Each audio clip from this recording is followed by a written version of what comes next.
Tutor Bahasa Indonesia.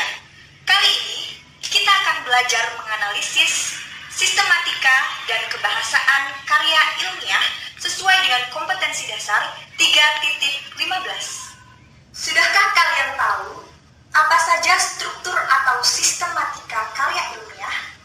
Jika belum, mari kita pelajari bersama. Suatu karya ilmiah biasanya terdiri dari 3 struktur di dalamnya. Yang pertama, pendahuluan. Yang kedua, isi dan pembahasan.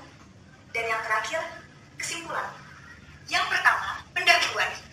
Pendahuluan berisikan dasar-dasar penelitian ilmiah itu dilakukan, permasalahan yang diangkat, dan mekanisme penyelesaian dari permasalahan tersebut. Yang kedua, bagian isi dan pembahasan. Bagian isi dan pembahasan biasanya terdiri dari 1 atau beberapa bab. Jumlah bab bergantung pada seberapa sulit pembedahan dan pembahasan dari bahan penelitian. Yang ketiga, kesimpulan. Kesimpulan adalah penjelasan singkat dan padat mengenai hasil analisis yang biasanya terdiri dari 1 bab. Sekarang kita akan mencoba menganalisis sistematika atau struktur karya ilmiah sebagai berikut.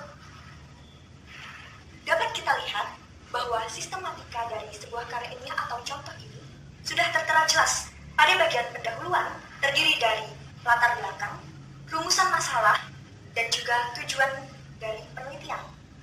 Lalu selanjutnya kita bisa lihat juga di bagian kedua ada pembahasan, di mana contoh dari karya tulis ini berjudul dampak negatif penggunaan internet bagi anak.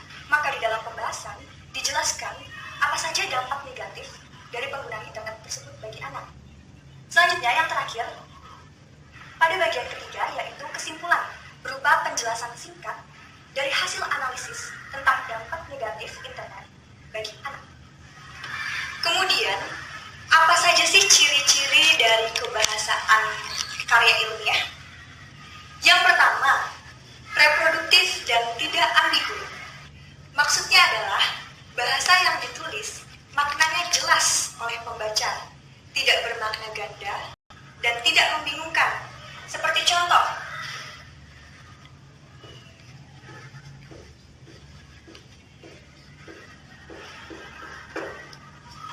contohnya besar hati. Pembaca bisa memaknai dengan hati yang besar, padahal yang dimaksud penulis mungkin adalah berbesar hati atau ikhlas.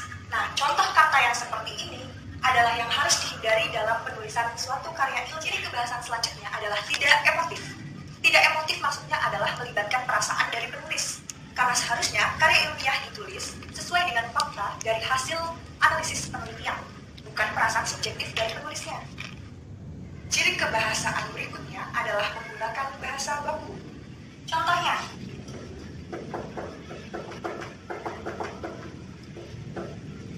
kata aktivitas merupakan kata yang tidak baku. Hal ini jangan digunakan dalam penulisan sebuah karya ilmiah.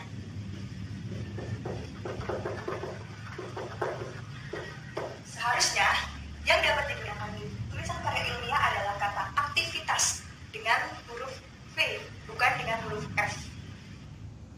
Dalam menggunakan bahasa baku, bukan hanya perihal kata baku saja, tetapi juga penulisan tata bahasa yang benar, ejaan yang tepat, dan diksi yang benar. Selanjutnya, menggunakan kaidah keilmuan atau istilah-istilah akademik. Contohnya, masalah kedudukan bahasa Indonesia merupakan salah satu dari sekian banyak masalah yang kita hadapi. Ciri kebahasan berikutnya adalah kohesi. Kohesi artinya berkesinambungan antara satu bagian dengan bagian yang lainnya, atau antar satu bab dengan bab yang lainnya harus terjadi kesinambungan atau kesesuaian dan tepat sasaran. Contoh ini sesuai dengan ragam bahasa akademik, yaitu logis, lugas, dapat dinalar, efisiensi kata, dan juga bahasa baku. Jadi kebahasan yang terakhir adalah menggunakan kalimat efektif. Kalimat efektif terdapat 7 ciri. Yang pertama, kesepadanan struktur. Dalam sebuah kalimat efektif, minimal strukturnya terdapat 2, yaitu subjek dan predikat. Ciri yang kedua, kesamaan bentuk. Dalam ciri yang kedua, sebuah kalimat yang efektif seharusnya memiliki bentuk yang sama. Contoh kalimat efektif yang memiliki bentuk yang sama. Anita melihat, meraba, dan menerawang uang kertas itu.